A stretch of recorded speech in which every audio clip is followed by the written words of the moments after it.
जीअं कारण वटि रहिया ऐं जॾहिं सभु लोक सुखी थियणु लॻा तॾहिं उन्हनि खे जी सिख्या ॾिनऊं जिन कमाईअ जे निहाल थिया जिन कमाए से निहाल थिया इन्हीअ तरह देश तां भउ लाइ कारुण खे सॼी वाट ते लाइ साहिबनि उतां रहण जी तयारी कई, उतां हलण जी तयारी कई। जंहिं ते बादशाह अर्ज़ु कयो त महिरबानी करे मूं वटि रही पओ, ॿिए पासे छो तयारी कई अथव? मां पिणु तव्हांजो सेवक आहियां, बल्कि सॼे देश ते तव्हांजो उपकार आहे। मगर महाराजनि रहण जी न कई। जंहिं ते बादशाह चयो त जेकॾहिं रहण नथो थिए त वरी मूंखे दर्शन कॾहिं मिलंदो। कृपा सागर फरमाइण लॻा त तूं नाम जो सिमरन कर त तुंहिंजो कल्याण थींदो। पंहिंजे हृदय में ध्यानु कजे त ईअं ई असांजो गॾिजण जान धन गुरु नानक साहिब जी है। सतगुरु तां वांदा थी हब्श विलायत ॾांहुं हलिया। हब्श विलायत ॾांहुं हलिया।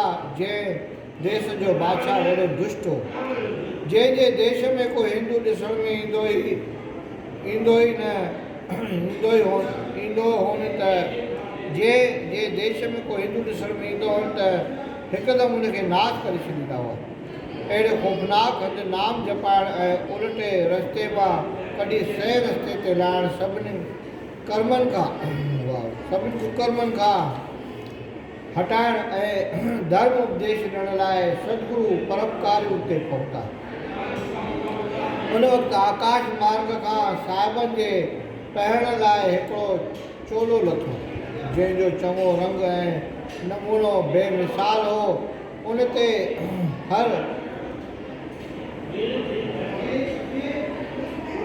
हंसकृति सिंधी, फारसी, अरबी ऐं तुर्की 5 क़िस्मनि जा अखर लिखियल हुआ। इहा कुदरत जामो जंहिंजो तेज हैरानीअ जहिड़ो दिलि खे वणंदड़ हो। गुरु नानक साहिब लाइ जेको मथां आयो चोलो, उन ते पहिरियों ई उहा भाषा लिखियलु हुई, सिंधी। उन ते संस्कृति सिंधी, फारसी, अरबी ऐं तुर्की 1 2 3 4 5 क़िस्मनि जा अखर लिखियल हुआ। इहो कुदरती जामो जंहिंजो तेज हैरानी जहिड़ो दिलि खे वणंदड़ हो, महाराजनि पंहिंजे ॻिचीअ में पातो ऐं शहर में जंहिं हंधि बादशाह रहंदो हो उते वञी वेठा। जिते माण्हू स्वामियुनि खे ॾिसी हैरत में पइजी विया। आहिस्ते आहिस्ते बादशाह खे ख़बर पई त ॿाहिरि हिकिड़ो फारसी आयो आहे, जंहिंखे अहिड़ो गंढलो पियल आहे जो न कॾहिं ॾिठो न ॿुधो। उन ते क़ुर जा 30 सिपारा लिखियल आहिनि ऐं जुमिले 5 नमूननि जा अखर बिल्कुलु उम्दा निकितल आहिनि। बादशाह इहा ख़बर ॿुधी वज़ीर खे सॾाए चयो त ॿाहिरि हिकिड़ो फ़क़ीर आयो आहे, जंहिंजे ॻिचीअ मां गंढलो लहराए अच। वज़ीर हुकुम मूजिबि सतगुरनि वटि आयो ऐं अॻियां बीह चयाईं त फ़क़ीर, इहो गंढलो लाहे ॾे जो बादशाह घुरायो आहे। मुंहिंजो कसूर कोन्हे। जे न ॾींदे त बादशाह ॾुख ॾींदो। साहिबनि फरमायो त जे लही सघे त लाहे वञ। सभिनीनि गॾिजी ज़ोर लाथो त जामो लहे ई न कि पटण सां पटिजे ऐं न कि छॾण सां छॾे। सभई लोग हैरान थी विया। जॾहिं बादशाह इहा ख़बर ॿुधी तॾहिं ॾाढो गरम थियो ऐं चाहे त हिन में सभु हिंदू का लक्षण आहिनि, तंहिं करे वञी ॿोड़ियोसि। वज़ीर कावड़ जी महाराजनि वटि आयो ऐं पकड़े वञी दरिया में विधाऊं। वॾी वॾियाई ईश्वर जी त चोलो असुर न भिनो, बल्कि हिकिड़ो फुड़ो पाणीअ जो बि न पियुसि ऐं सतगुरु दरिया मां ॿाहिरि निकिरी वेठा। लोक इहो तमाशो ॾिसी ॾाढो हैरान थिया ऐं बादशाह खे वञी ॿुधायो त घणेई उपाउ कया आहिनि पर फ़क़ीर ॿुधे ई नथो। बादशाह हुकुम ॾिनो त काठियूं मथां विझी बाहि ॾेई साड़ियो। वज़ीर काठियूं गॾु कराए साहिबनि खे उन्हीअ जे विच में विहारे बाहि ॾिनई, ॾियारियाई। पर महाराज जे वार के भी जोखो कोन लॻो। धन गुरु नानक साहिब की। भाउ हिकदमि शीतल थी विया ऐं सतगुरु सही सलामत वेठा रहिया। जॾहिं बादशाह खे इहा सुध पई तॾहिं हिकारी चिड़ लॻसि ऐं चयाईं त इहो फ़क़ीर जादूगर थो, ॾिसजे मुंहिंजे रूबरू मारियोसि। ईअं चई बादशाह गुरुअ खे पथर जो 1000 मण भार रखाए ख़ातिरी करे घर हलियो वियो। गुरुअनि खे पथरनि जो 1000 मण भार रखाए ख़ातिरी करे घर हलियो वियो ऐं चयाईं त हाणे कीन बचंदो। प्रभात थी त श्री गुरु बाबा अची भाई बाले ऐं भाई मर्दाने वटि वेठा। जिते माण्हू हिन खे ॾिसी अजब में पइजी विया त हिन फ़क़ीर जी गति नथी जाती वञे। ऐं बादशाह खे बि समाचार मिलियो त फ़क़ीर पंहिंजे संगतियुनि वटि वेठो आहे। हिते सभिनी वज़ीरनि गॾिजी वीचार कयो त या ख़ुदा ही कहिड़ो इसरार आहे। उते के सियाणा वेठा हुआ त हिन चयो त ही फ़क़ीर परवरदिगार जी सूरत आहे। ॿिए में एतिरी तौफ़ीक़ न थींदी ऐं भाव रखी हिन जा क़दम चुमणु घुरिजनि। तव्हीं त सभु उपाउ करे थका आहियो त कंहिं बि दस्तूर मरे नथो। तॾहिं बहितर आहे त अजीम थी वञी हुनखे पेरे पओ ऐं ख़ता बख़्शायो। बादशाह खे ॻाल्हियूं ॿुधी अंदर में डपु थियुसि ऐं वीचार करणु लॻो त वॾी भुल कई आहे ऐं मां मतां सॼो मुल्क गर्क थी वञे। तंहिं करे तरह तरह सौगातूं खणी सतगुरुनि ॾांहुं पंधु पियो। रंग जो तमाशो कारो ऐं डप सबबा घणो दीनमन थी साहिबनि जे चरणनि कवरनि ते अची किरी पियो ऐं हथ विझी चवणु लॻो त मूं घणियूं ॻाल्हियूं कयूं आहिनि से रहम हाणे मूंखे माफ़ करियो।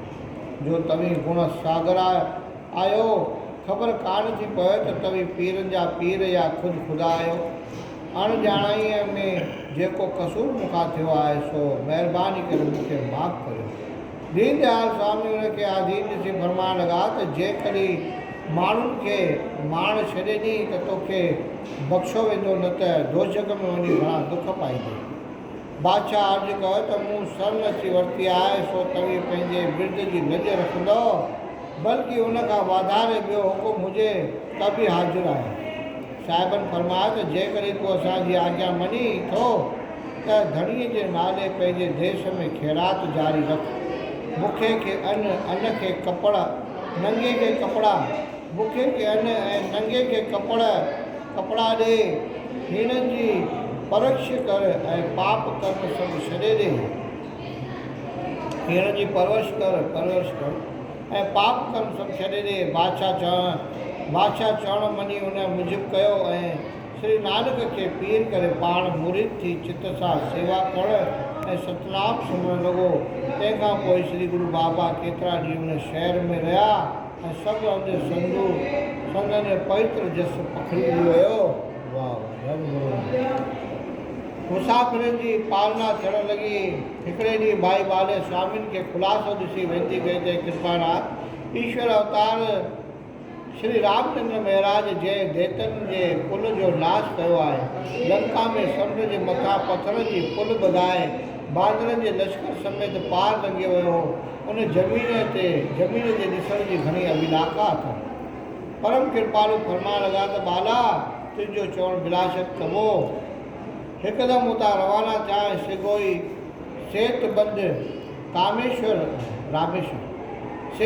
रामेश्वर समुंड जे किनारे ते अची पहुता। बोल सियावर रामचंद्र की जय। ऐं जंहिं हंधि रघुनाथ महाराज पुल ॿधायो उते हिकु शिवलिंग थापियल ॾिसी भाई मर्दाने चयो त गुरुजी हिते शिवलिंग स्थान कीअं थियो, कंहिं कयो ऐं कीअं पूॼा जे मातम जी सुध पई। इहो प्रसंग सॼो कृपा करे मूंखे ॿुधायो। तव्हीं गुज़िरियल ऐं ईंदड़ सॼे जा ॼाणू आहियो। गुरुजन फरमायो त मर्दाना हिते रामचंद्र महाराज बांदरनि जो लश्कर वठी आयो हो ऐं समुंड ॾिसी वीचार कई त कहिड़ी तरह हिन जे पार पहुचजे। सभिनीनि गॾिजी सलाह कई त पुल ॿधाइजे या वार्ता रघुकुल मंज़ूर कई ऐं शुरूअ में शिव जी पूॼा करे पुलभद्र जी आज्ञा ॾिनी। बोल शंकर भगवान की छाकाणि त कमु शुरू करण खां अॻे गुरूअ जी पूॼा करण करे कार्य विघ्न खां सवाइ पूरो थिए थो। बोल सियावर पर रामचंद्र की वाह।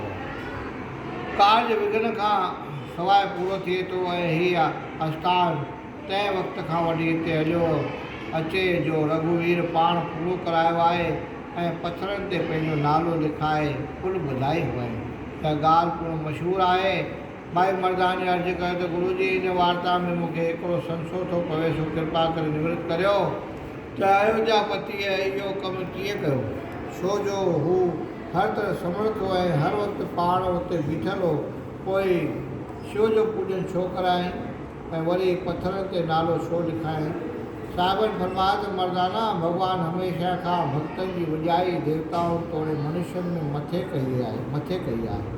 सो शिव महाराज सभिनी भक्तनि में वॾो आहे। बोल शंकर भगवान की सो शिव महाराज सभिनी भक्तनि में वॾो आहे। सो अठे पैर ईश्वर जे ध्यान में रहे थो ऐं तंहिंखां सवाइ विष्णु सतोगुणी अछो रंग आहे ऐं शिव तमोगुणी श्याम रंग ऐं जो अठे पैर विष्णु जो ध्यानु धारे थो ऐं हू फ़क़ति सतोगुण ऐं तमोगुण जे करे सफ़ेद ऐं श्याम ॿ धार स्वरूप थिया आहिनि। न त उन में रतीअ जेतिरो बि भेद कोन्हे। महादेव ऐं विष्णु भॻवान में रतीअ जेतिरो बि भेद कोन्हे ऐं उन्हनि ॿिन्हिनि स्वरूप जी जोति हिकिड़ी आहे। ऐं पथरनि ते नालो सीतापति हिन करे लिखियो हो त दर्शन करे उधार थोरनि जो थिए थो, मगर नाम जपण करे करोड़े तरी था वञनि। बोल सियावर रामचंद्र भॻवान जो नालो जपण सां माण्हू पार पइजी तरी हुन राम नाम लिखाई, मगर नाम जपण करे करोड़े तरी था वञनि। तंहिं करे ही मिसाल हमेशह लाइ पूर्ण क़ाइमु रही ॾेखारियाऊं ऐं पुल तां लंघे अभिमानी देत खे नाश कयाऊं। भाई मर्दानी अर्ज़ु कयो त गुरू जी मूंखे रघुनाथ महाराज जे कथा ॿुधण जी ॾाढी अभिलाखा आहे। कृपा करे ॿुधायूं त कहिड़े कम वास्ते पुल ॿधाए पार विया ऐं छो लंका में वञी देतनि खे मारियाऊं। इहो सॼो प्रसंग ॿुधाए सतगुरू फरमाइण लॻा त दर्शन नाले हिकिड़ो धर्मात्मा बोल सियावर रामचंद्र की